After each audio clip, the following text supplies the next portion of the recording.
মাজারে গিয়ে মাজার পূজা করে, সাজদা করে। আচ্ছা বলেন তো বাবা, আমাদের একটা কোন সুন্নি আলিম বলেছেন মাজারকে সাজদা করা যায়? জোরে বলেন। এক জায়গাতে আমার সাথে বাহাস হয়েছিল, মুর্শিদাবাদের মাটিতে বহরমপুর থানায় এক জায়গায় মসজিদে বাহাস, আসরের নামাজের পর। বাহাসে আমাকে এই কথা বললেন যে সুন্নিরা মাজারে সিজদা করে, অর্থাৎ মাজার পূজা করে। আমি বললাম একটা রেফারেন্স দাও। তো দুটা ভিডিও দেখালো। কি দেখালো? দুটা ভিডিও দেখালো। তো আমি ওকে একটা ভিডিও বের করে দেখালাম। ভিডিওটা কি?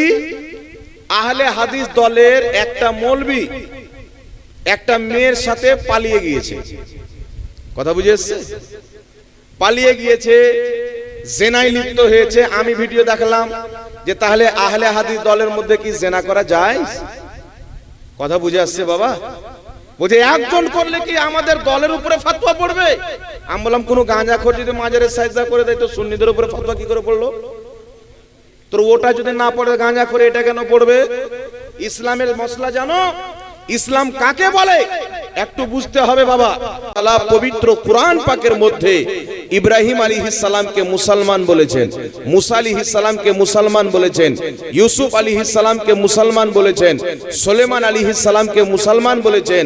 আর ইনারা হচ্ছেন আমাদের নবীর হাজারো বছর পূর্বেকার নবী। তাহলে বুঝা কি গেল? মুসলমান কাকে বলে? যারা ইসলাম ধর্মকে মেনে চলে, ইসলাম ধর্মকে নিজের ধর্ম মনে করে, তারা হলো মুসলমান।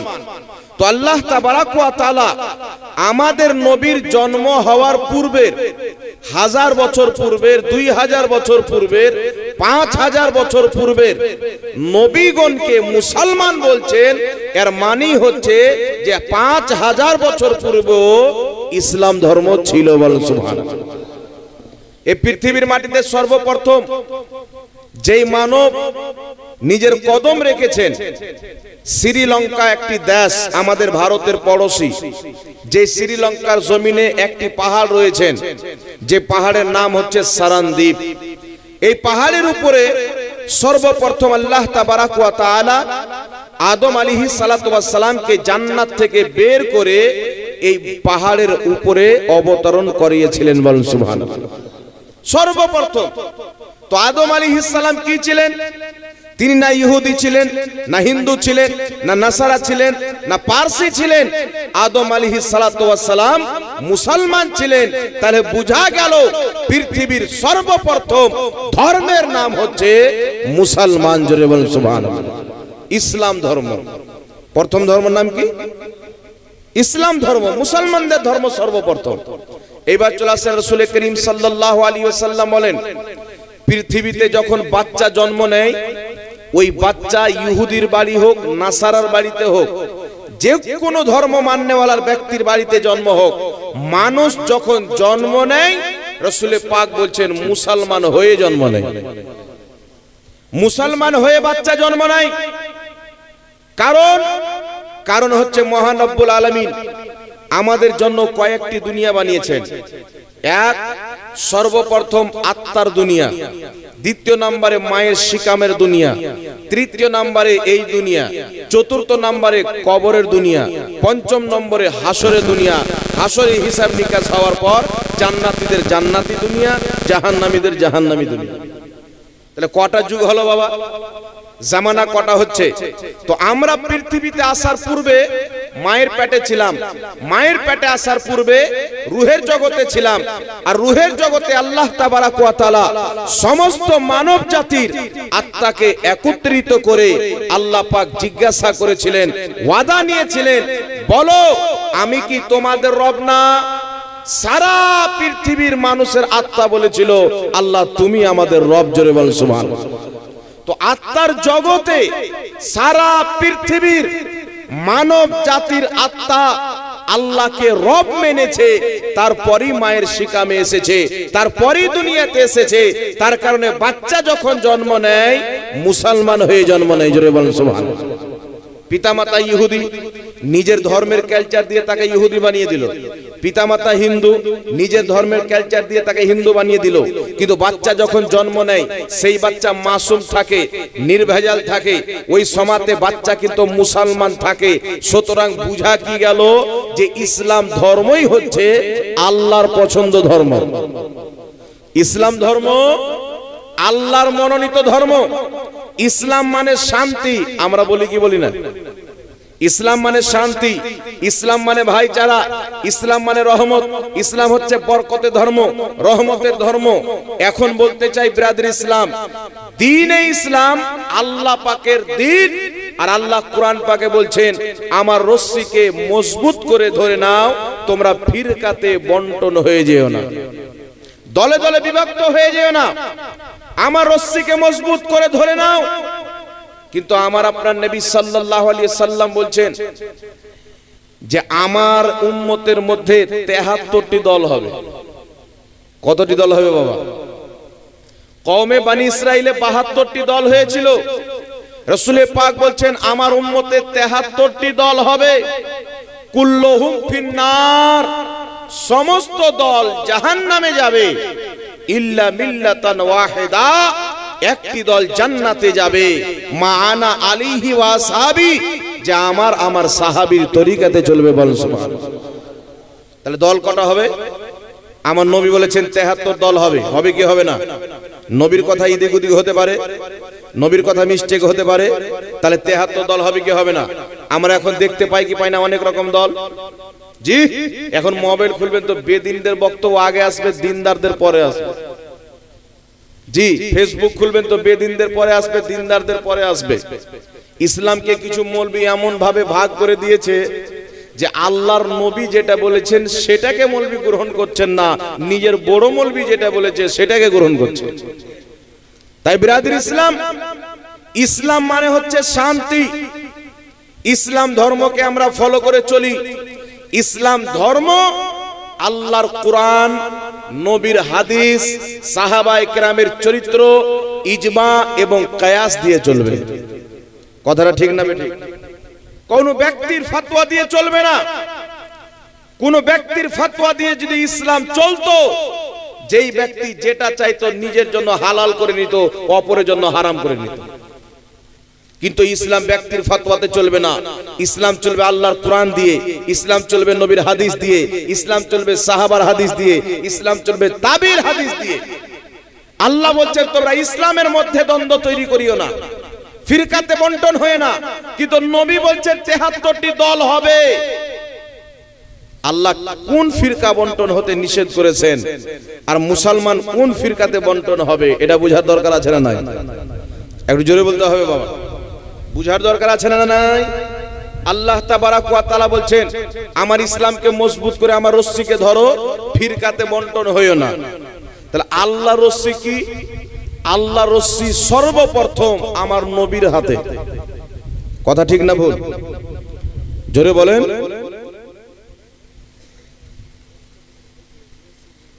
আমার দিকে তাকানো, পাঙ্খা হাওয়া বাদ দেন। আল্লাহ বলছেন আমার রস্সিকে মজবুত করে ধরেন।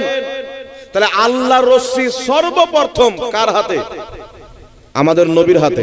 জোরে বলেন কার হাতে? আমাদের নবীর হাতে আল্লাহ তাবারাক ওয়া তাআলা রস্সি।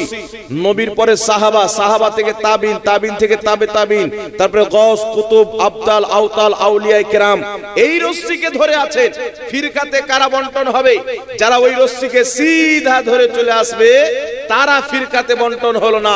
যারা রস্সিকে ছেড়ে আপন আপন দোকান খুলে নিবে তারাই ফিরকাতে বন্টিত।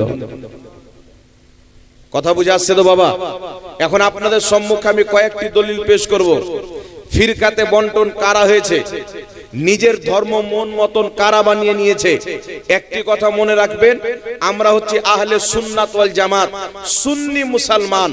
আহলে সুন্নাত ওয়াল জামাত এই শব্দের শর্ট নাম হচ্ছে সুন্নি জামাত। তো আমরা হচ্ছে আলহামদুলিল্লাহ সুন্নি জামাত। আমাদের লিঙ্ক যদি দেখা যায়, রস্সি যদি দেখা যায়, তো আমাদের পূর্বপুরুষ 200 বছর পুরাতন না, আমাদের পূর্বপুরুষ হচ্ছে নবীর জামানা থেকে। আমাদের লিঙ্ক হচ্ছে নবীর জামানা থেকে।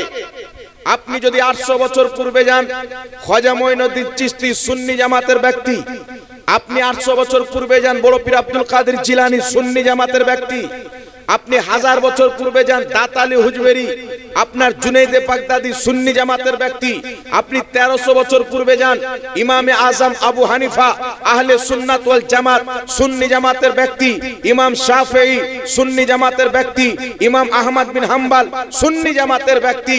আপনি যদি সাহাবায়ে কেরামের আমলকে দেখেন, তাদের আকীদাকে দেখেন, যেই আকীদা 1400 বছর 1450 বছর পূর্বে সাহাবায়ে কেরামের ছিল, আজকে ওই আকীদা আহলে সুন্নাত ওয়াল জামাতের আছে। বলেন সুবহানাল্লাহ।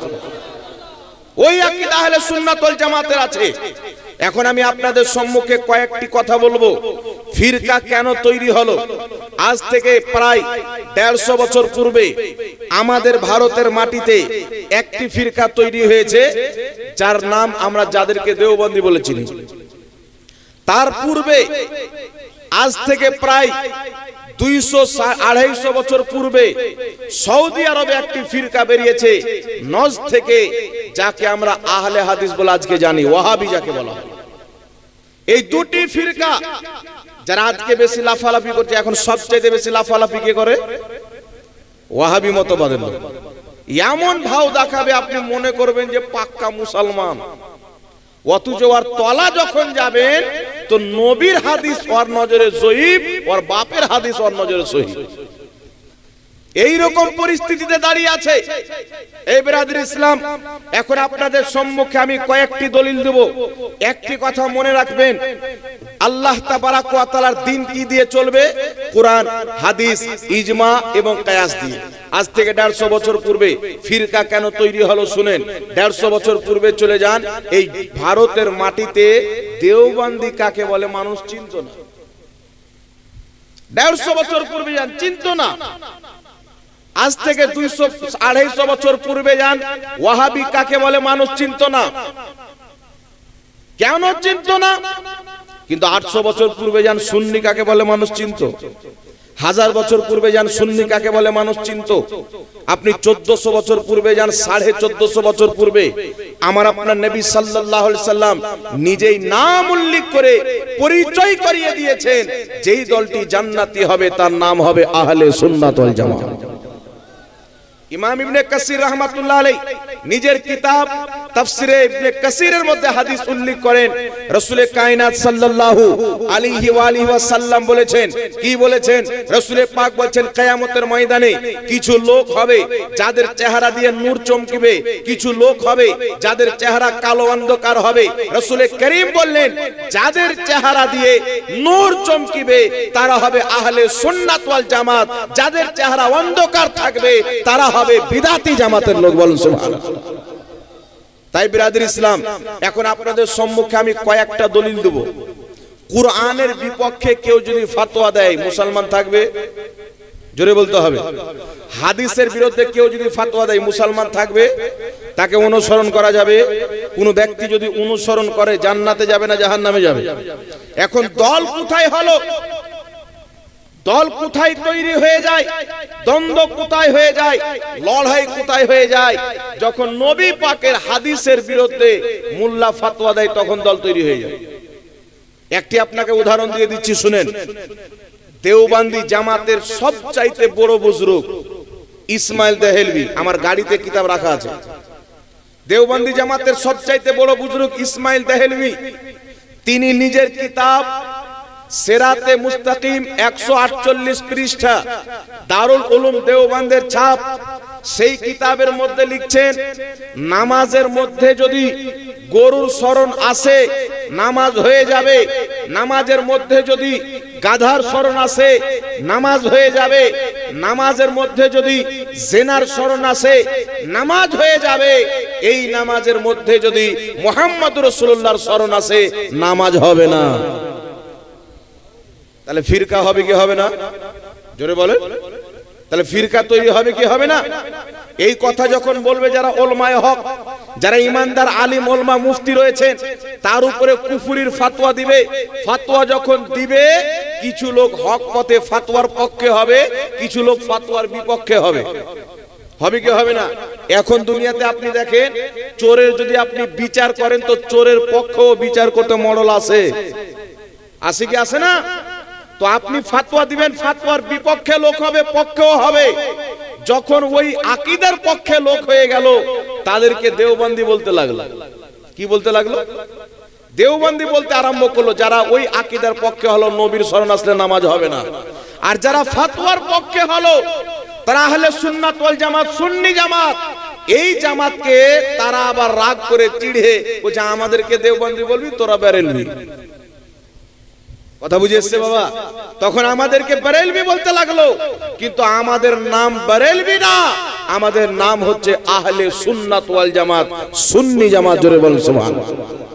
কেউ যদি আলা হযরতকে মানার কারণে আমাদেরকে বেরেলভি বলে, আমাদের কোনো সমস্যা নাই।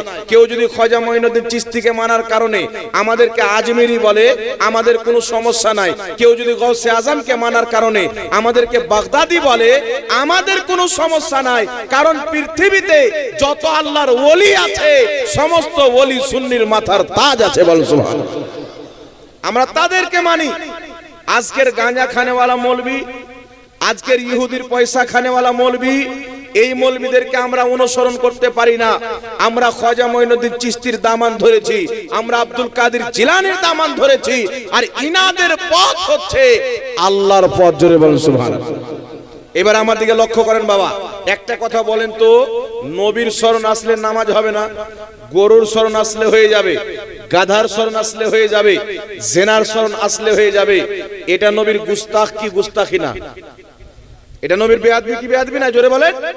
তাহলে যেই ব্যক্তি, ওদের তৈরি করা দলের নাম হচ্ছে দেওবন্দি দল। তাহলে ওদের দলে কেউ ব্যক্তি যদি কোনো ব্যক্তি থাকে, যতই নামাজের কথা বলুক, রোজার কথা বলুক, হজের কথা বলুক, যাকাতের কথা বলুক, ঈমান নাই, পুঁজি নাই। কথা বুঝে এসছে বাবা? ঈমান নাই তো পুঁজি নাই। যেই ব্যক্তির ঈমান নাই, নামাজ যতই পড়ুক, কোন নামাজ কাজে আসবে না।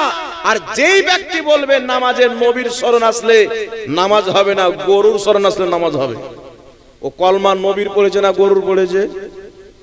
কথা বলে, কলমাটা কার পড়েছেন? কিন্তু যদি কোনো ব্যক্তি ইমানদার থাকে, যদি কোনো ব্যক্তির অন্তরে রায়ের দানা পরিমাণে ঈমান থাকে, ওই ব্যক্তি পৃথিবীকে বলবে শুনো, নামাজের মধ্যে নবীর শরণ না আসলে নামাজ হবে না। নবীর শরণ যদি নামাজে না আসে, নামাজ হবে না। আপনি বলবেন কেন? আচ্ছা বলেন তো, আমাদের হানাফি মাযহাবে তাশাহুদ পড়া, আত-তাহিয়াত এটি পড়া নামাজের মধ্যে ওয়াজিব, পুরো পড়া ওয়াজিব। আর এই নামাজের মধ্যে আছে আসসালামু আলাইকা আইয়ুহান নবী, হে নবী আপনার প্রতি সালাম। তো নবী বলবেন তো নবীর শরণ আসবে কি আসবে না? একটু জোরে বলেন। নবী বলবেন তো নবীর শরণ আসবে কি আসবে না? আসবে না। তো নবীর শরণ আসলে নামাজ হবে কি হবে না বলেন? তাহলে নবীর শরণ না আসলে নামাজ হবে না। আর এ বেটা বলছে নবীর শরণ আসলে নামাজ হবে না। তাহলে লোকটার ঈমান আছে? একটু জোরে বলতে হবে। তাহলে ওদের দলে থাকা যাবে, ওদের দলে থাকা যাবে।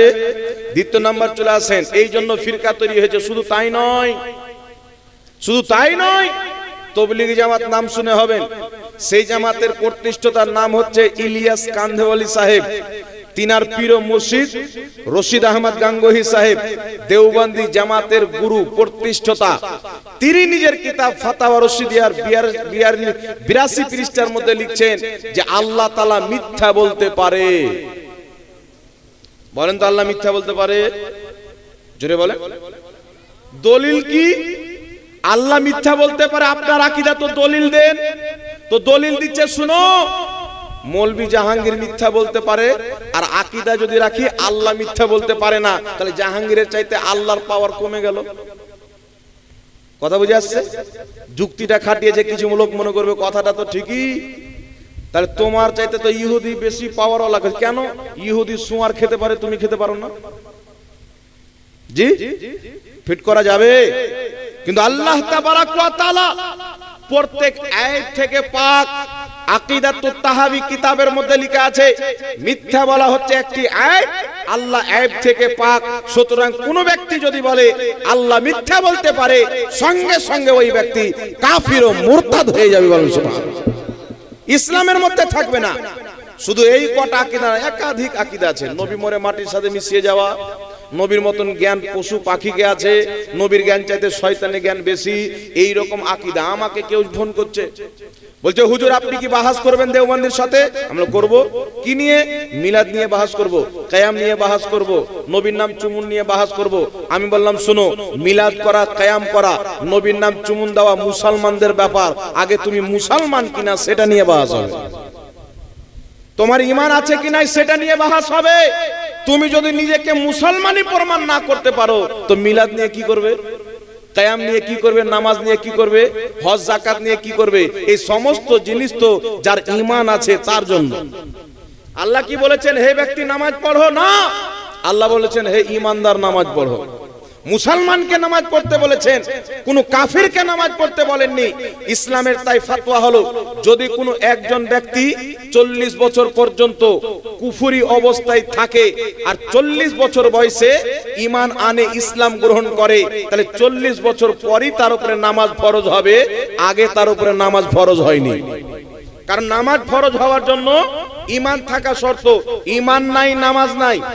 আর যেই ব্যক্তির ঈমান নাই নামাজ পড়ছে, ঈমান নাই রোজা রাখছেন, ঈমান নাই হজ করছে, ঈমান নাই যাকাত দিচ্ছে, ওই ব্যক্তির পরিশ্রম করা হচ্ছে, বদলা কিছু নাই। কথা বুঝে এসছে? ওই ব্যক্তির পরিশ্রম করা হচ্ছে কিন্তু বদলা কিছু নাই। এইবার চলে আসেন ব্রাদার ইসলাম, আমি আপনাদেরকে বলতে চাই আজকে দুটি দল, যেই দল আমাদের উপরে শিরকের ফতোয়া দেয়, কুফরির ফতোয়া দেয়। আমাদের উপরে শিরকের ফতোয়া দেয় কি দেয় না? বলে সুন্নিরা মাজারে গিয়ে মাজার পূজা করে, সাজদা করে। আচ্ছা বলেন তো বাবা, আমাদের একটা কোন সুন্নি আলিম বলেছেন মাজারকে সাজদা করা যায়? জোরে বলেন। এক জায়গাতে আমার সাথে বাহাস হয়েছিল, মুর্শিদাবাদের মাটিতে বহরমপুর থানায় এক জায়গায় মসজিদে বাহাস, আসরের নামাজের পর। বাহাসে আমাকে এই কথা বললেন যে সুন্নিরা মাজারে সিজদা করে, অর্থাৎ মাজার পূজা করে। আমি বললাম একটা রেফারেন্স দাও। তো দুটা ভিডিও দেখালো। কি দেখালো? দুটা ভিডিও দেখালো। তো আমি ওকে একটা ভিডিও বের করে দেখালাম। ভিডিওটা কি? আহলে হাদিস দলের একটা মৌলবি একটা মেয়ের সাথে পালিয়ে গিয়েছে। কথা বুঝে এসছে?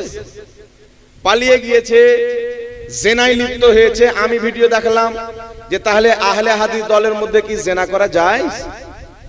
কথা বুঝে আসছে বাবা? বলছে একজন করলে কি আমাদের দলের উপরে ফতোয়া পড়বে? আমি বললাম কোন গাঁজাখোর যদি মাজারে সাজদা করে দেয় তো সুন্নিদের উপরে ফতোয়া কি করে পড়লো? তো ওটা যদি না পড়ে গাঁজাখোর এটা কেন পড়বে? ইসলামের মসলা জানো? ইসলাম কাকে বলে একটু বুঝতে হবে বাবা। আপনাদের গ্রামে 1000 লোক যদি বসবাস করে, ওই গ্রামের মধ্যে যদি একজন ব্যক্তি হারাম খায়, সুদ খায়, তাহলে 1000 ব্যক্তির উপরে ফতোয়া দেওয়া যাবে? জোরে বলেন। যেই ব্যক্তি অপরাধ করেছে তাকে শাস্তি দিতে হবে। পিতা যদি অপরাধ করে বেটাকে শাস্তি দেওয়া যাবে না, বেটা যদি অপরাধ করে বাপকে শাস্তি দেওয়া যাবে না, বেটা যদি অপরাধ করে মাকে শাস্তি দেওয়া যাবে না। সুতরাং যেই ব্যক্তি মূর্খ ব্যক্তি জানে না আল্লাহওয়ালাদের কোনো মাজারে গিয়ে সিজদা করে দেয়, সেই নিজের গুনাহ করলো, এটা সুন্নিদের উপরে কোনো দায় নয়।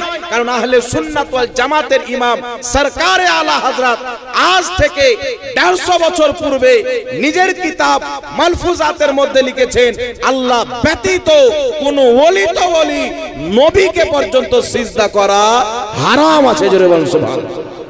তাহলে আমাদের মাসলা তো ক্লিয়ার। আর ওলি আছে কোথাকার গাঁজাখোর, কোথাকার হুক্কা টাননেওয়ালা। পাঞ্জাবে একটা পীর আছে, গলাতে এত বড় বড় বালা, এই কানে পীর আর কানে বালা, পায়ে বালা ভরা আছে, লিপস্টিক লাগা আছে, দাড়ি চেঁচা আছে, মনে হচ্ছে একবারে ছক্কা ট্রেনে। আমাকে দেখাচ্ছে হুজুর দেখেন আপনাদের পীর। আমি বললাম আমাদের পীর কি তুই জানিস? আলা হযরতের কিতাব পড়ো। আমাদের একটি ছোট কিতাব পাওয়া যায় ফিকহের, যে মাদ্রাসায় পড়ানো হয়, কানুনে শরিয়ত, শরীয়তের মাসলা মাসাইল থাকে। সেই কিতাবের মধ্যে লেখা আছে কি? কানুনে শরিয়তের মধ্যে লেখা আছে পীর হওয়ার জন্য 4টা শর্ত। কটা শর্ত বাবা? জোরে বলতে হবে। পীর হওয়ার জন্য 4টি শর্ত। 1, আহলে সুন্নাত ওয়াল জামাত, সুন্নি জামাতের হওয়া, তার আকীদা যেন সুন্নি জামাতের হয়, কোনো লামাযহাবি না থাকে, কোনো বদ আকীদা না থাকে, কাদিয়ানি না থাকে। দ্বিতীয় নাম্বার হচ্ছে তার সিলসিলা যেন নবী পর্যন্ত থাকে। তার সিলসিলা যেন নবী পর্যন্ত থাকে। যেমন খাজা মঈনুদ্দিন চিশতি, তিনি হচ্ছেন হযরতে খাজা উসমান হারুনির খলিফা, তিনি হচ্ছেন তিনার পীরের খলিফা, তিনি হচ্ছেন তিনার পীরের খলিফা। এইভাবে যেতে যেতে ইমামে হুসেন, ইমামে হুসেনের পরে হযরতে আলী, হযরতে আলীর উপরে মুহাম্মদ রাসূলুল্লাহ। এই চেন যেন নবী পাক পর্যন্ত থাকে। তৃতীয় নাম্বার হলো সে যেন আলিম থাকে, কমপক্ষে এতটুকু আলিম যেন হারাম এবং হালাল বেছে চলতে পারে। কথা বুঝে এসছে? যে আলিম না সে কোনোদিন পীর হতে পারে না, এটা মনে রেখে নেবেন। পীর হওয়ার জন্য তৃতীয় নম্বরে আলিম হওয়া শর্ত। চতুর্থ নম্বর শর্ত হলো সে যেন প্রকাশ্যে কোনো গুনাহ না করে। কোন পীর যদি কোন মহিলার হাতে হাত দিয়ে বাইত করে, কোন গায়ের মুহররম মহিলাকে স্পর্শ করা, হাতে হাত দিয়ে টাচ করা হারাম। যদি কোন পীর কোন মহিলার হাতে হাত দেয় তাহলে ওই পীরকে পীর মানা হারাম। কথা বুঝে এসছে? তাহলে ওই পীরকে পীর মানা ইসলামে হারাম।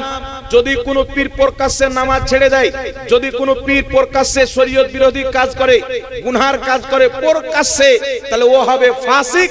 আর ফাসিক কোনোদিন পীর হয় না। সুতরাং চারটা শর্ত: সুন্নি হতে হবে, নবী পর্যন্ত চেন থাকতে হবে, তৃতীয় নাম্বার আলিম হতে হবে, চতুর্থ নাম্বার শরীয়তের পাবন্দ হতে হবে, তবে হবে পীর, না হলে বিনা চিনির ক্ষীর। বুঝেছে? আমি বললাম দেখো আমাদের কিতাবে কি লেখা আছে। বলছে তাহলে এটাকে, তো আমি ওকে দেখিয়ে দিলাম ইসরায়েলের প্রধানমন্ত্রী নেতানিয়াহু যখন ছিল, ওই নেতানিয়াহুর সাথে একজন আহলে হাদিস গলা মিলছে, আবার চুম্মা চাটি করছে, মনে হচ্ছে যে জীবনে প্রথমবার দেখা হয়েছে। এত সম্পর্ক আমি তাকে দেখালাম, এ তো আহলে হাদিস। তাহলে ইহুদির সাথে আর বন্ধুত্ব কেন? আল্লাহ তো কোরআনে বলছেন ইহুদ ও নাসারা তোমাদের কোনোদিন বন্ধু হতে পারে না, তারা প্রকাশ্য তোমাদের দুশমন। আর তোমাদের দেখো লোক গিয়ে বন্ধুত্ব করছে, বলছেন তার ব্যক্তিগত ব্যাপার। তা আমি বললাম এইগুলো পীরকে তো আমরা 150 বছর পূর্বে বলে দিয়েছি একে মানে হারাম। তাহলে কে কোথায় কি করলো সব আমাদের খাতাতে তুমি চাপাবে? কথা বুঝে এসছে বাবা? কথা আমার বুঝতে পারছেন? আমাদের ফতোয়া হচ্ছে কি আল্লাহ ব্যতীত কাউকে সিজদা করা হারাম। আচ্ছা বলেন তো ইসলামে মদ পান করা জায়েজ না না জায়েজ? জোরে বলতে হবে। ইসলামে মদ পান করা হালাল না হারাম? মুসলমান নামের লোক পান করে কি করে না? তাহলে কোন হিন্দু ভাই যদি এসে বলে যে ইসলামে মদ পান করা হালাল, কথাটা ঠিক বলবে না ভুল বলবে? ভুল কি করে হবে? মুসলমান তো পান করছে। তাহলে আপনি কি বলবেন? মুসলমানকে দেখতে হবে না, ইসলাম দেখতে গেলে কোরআন হাদিসকে দেখতে হবে। কথা বুঝে এসছে কি আসেনি? তাহলে নাম যদি সুন্নি দেয় ভণ্ডামো করে, তার সুন্নির সাথে সম্পর্ক নাই। আল্লাহ ছাড়া কোনো ব্যক্তিকে সাজদা করে, তার সুন্নিয়াতের সঙ্গে কোনো সম্পর্ক নাই। ওই ব্যক্তি সুন্নি যার সম্পূর্ণ জীবন নবী মুস্তাফার সুন্নাত মোতাবেক হবে। জোরে বলেন সুবহানাল্লাহ। নাই সুন্নাত মোতাবেক ইসলাম বিরোধী কাজ করে, ওর সুন্নিদের সাথে সম্পর্ক নাই। কথা বুঝে এসছে কি আসেনি বাবা? কিন্তু যারা হক্কানি পীর আছে তাদেরকে মানতে হবে। ইমাম সাহাবী রাহমাতুল্লাহ আলাইহি নিজের কিতাব তারিখুল ইসলামের মধ্যে হাদিস লিখেছেন। হযরতে আব্দুল্লাহ ইবনে ওমর রাদিয়াল্লাহু তাআলা আনহু মারফু সূত্রে বলেছেন, একজন পীর তার মুরিদের কাছে এমন যেমন নবী তার উম্মতের কাছে। কথা বুঝে এসছে বাবা? যেমন নবী তার উম্মতের কাছে, একজন পীর তার মুরিদের কাছে। পীর যদি খাজা মঈনুদ্দিন চিশতির আদর্শ মাননেওয়ালা থাকে, পীর যদি আব্দুল কাদের মতন হয়, আর পীর যদি মুরিদকে সাজদা করায়, পীর হবে? জোরে বলতে হবে। এইগুলো পীরকে তালাক দিতে হবে। আর একটা কথা শুনেন, আমাদের সমাজের মধ্যে সুন্নি জামাতের মধ্যে অনেক লোক মনে করে যে পীর না ধরলে মুসলমানই থাকবে না। মনে করে না? কেউ আবার মনে করছে পীর ধরা ফরজ, কেউ আবার মনে করছে পীর ধরতে হবে, না ধরলে শয়তান আর পীর। পীর ধরা না ফরজ, পীর ধরা না ওয়াজিব, পীর ধরা কেউ কেউ বলেছে সুন্নাত, কেউ কেউ বলেছেন মুস্তাহাব। কথা বুঝে এসছে? পীর ধরা কেউ কেউ বলেছে সুন্নাত, কেউ কেউ বলেছে মুস্তাহাব। আপনার 5 ওয়াক্তের ফরজ নামাজই আপনি পড়েন না, তো পীর ধরে কি করবেন? কথা আমার বুঝে এসছে? আপনি 5 ওয়াক্তের নামাজই পড়েন না, যেটা আপনার উপরে সবচাইতে বড় ফরজ, তো ফরজই তো আপনার খবর নাই, তো পীর ধরা সুন্নাত নামাজও আপনি নিয়ে কি করবেন? হ্যাঁ, যদি আপনি বলেন একটা পীরের হাতে বাইত হয়ে আমি 5 ওয়াক্তের নামাজ পড়বো, তাহলে আপনার জন্য বাইত হওয়া উপকার হবে। কথা বুঝে এসছে কি আসেনি বাবা? আর আপনি পীর ধরেছেন, নামাজ পড়ছেন না, রোজা রাখছেন না, হজ করছেন না, আপনাকে কেউ বাঁচাইতে আসবে? জোরে বলতে হবে। বাজাইতে আসবে, পীর সাহেবের হাতে যখন হাত দিবেন কি বলবে? হারাম থেকে বাঁচবো, হালাল পথে চলবো, অঙ্গীকার করা, ওয়াদা করা, 5 ওয়াক্তের নামাজ কায়েম করব, রোজা রাখবো, হজ করব, যাকাত দিব। আর আপনি পীর সাহেবের একটাও কথা মানলেন না, তাহলে মুরিদ হয়ে লাভ হলো? জোরে বলেন, মুরিদ হয়ে লাভ হলো? এইবার চলে আসেন বিরাদর ইসলাম, আপনাদের সম্মুখে কয়েকটি মাসলা মাসাইল বলতে চাই। এটি বলার দরকার ছিল, তাই আপনাদেরকে বলে দিলাম, যেন কেউ না মনে করে কেউ যদি মাজারে গিয়ে সাজদা করে তাকে সুন্নি মনে করিয়েন না। কথা বুঝে এসছে? ইসলাম চলবে কি দিয়ে? ইসলাম চলবে সুন্নিদের, বিজ্ঞ মুফতিদের ফতোয়া কি সেটা দেখতে হবে। যদি কোনো জামাতের ইমাম, যদি কোনো জামাতের বিজ্ঞ মুফতি ফতোয়া দেয় হারাম কাজের পক্ষে, তখন তাকে টার্গেট করা যাবে। কিন্তু মুফতি যখন বলে দিল হারাম, পাবলিক করলে সেটাকে জবরদস্তি ওই জামাতের উপরে চাপানো যাবে। কথা বলতে হবে, চাপানো যাবে। এবার চলে আসেন বিরাদর ইসলাম, আপনাদের সম্মুখে কয়েকটি কথা বলতে চাই। দুটি ফিরকা যে আমাদের উপরে শিরকের ফতোয়া দেয়, শিরকের ফতোয়া দিবে, এটা 1450 বছর পূর্বে আমার আপনার নবী বলেছেন। হাদিসটি ইমাম ইবনে কাসির নিজের কিতাব তাফসিরে ইবনে কাসিরের মধ্যে উল্লেখ করেছেন। হাদিসের বর্ণনাকারী হযরতে হুযায়ফা বিন ইয়ামান রাদিয়াল্লাহু তাআলা আনহু, তিনি বলছেন, দয়ার নবী মায়ার নবী সাল্লাল্লাহু আলাইহি সাল্লাম বলছেন, আমাকে ওই লোকদের খুব ভয়, যেই লোক বের হবে, বের হওয়ার পরে মুসলমানদের উপরে শিরকের ফতোয়া দিবে। হুযায়ফা বিন ইয়ামান রাদিয়াল্লাহু তাআলা আনহু বলছেন, ইয়া রাসূলুল্লাহ, ইয়া হাবিবাল্লাহ, সত্যি কি এমন জামানা আসবে যে আপনার উম্মত শিরকে লিপ্ত হয়ে যাবে, আপনার উম্মত শিরকে লিপ্ত হয়ে যাবে? রাসূল পাক বললেন, না, যারা শিরকের ফতোয়া দিবে তারা নিজেই মুশরিক থাকবে। কথা বুঝে এসছে? যারা শিরকের ফতোয়া দিবে তারা নিজেই মুশরিক থাকবে। কারণটি কি? মিশকাত শরীফের মধ্যে হাদিস, বুখারীর মধ্যে হাদিস, রাসূল পাক সাল্লাল্লাহু আলাইহি সাল্লাম বলছেন, যদি কোনো ব্যক্তি কোনো মুসলমানের উপরে কুফরের ফতোয়া দেয়, কোনো ব্যক্তির উপরে কাফিরের ফতোয়া দেয়, শিরকের ফতোয়া দেয়, ওই ব্যক্তি যদি শিরক না করে, কাফির না থাকে, তাহলে ফতোয়া ওরই উপরে পড়বে। কথা বুঝে এসছে বাবা? একজন ব্যক্তি একজন ব্যক্তিকে কাফিরের ফতোয়া দিল, কিন্তু ওই লোকটা কাফির না। যদি কাফির থাকে আলহামদুলিল্লাহ ঠিক আছে, যদি কাফির না থাকে ফতোয়া তার নিজের উপরে চলে আসবে, ফতোয়া দেনেওয়ালা নিজেই কাফির হয়ে যাবে। আপনাকে উদাহরণ দিই, এই দুইজনই মুসলমান, এই মুসলমানের উপরে কুফরির ফতোয়া দিল, কিন্তু এই মুসলমান কুফরি করেনি, তাহলে ফতোয়া ইয়ার উপরে পড়ে নিজে কাফির হবে। কথা বুঝে এসছে কিনা? তাহলে যেই ব্যক্তি শিরক করে না, ওই ব্যক্তির উপরে কেউ যদি শিরকের ফতোয়া দেয়, ওর ফতোয়া তারই উপরে ফিরে যাবে। তার উপরে যদি কুফরের ফতোয়া দেয়, ফতোয়া তারই উপরে ফিরে যাবে। সুতরাং দুই একজনের জন্য কোটি কোটি সুন্নিদেরকে মুশরিক বলে তারা নিজেই মুশরিক হয়েছে, এই বাশারত আমার আপনার নবী 1450 বছর পূর্বে বলেছেন। বলেন সুবহানাল্লাহ।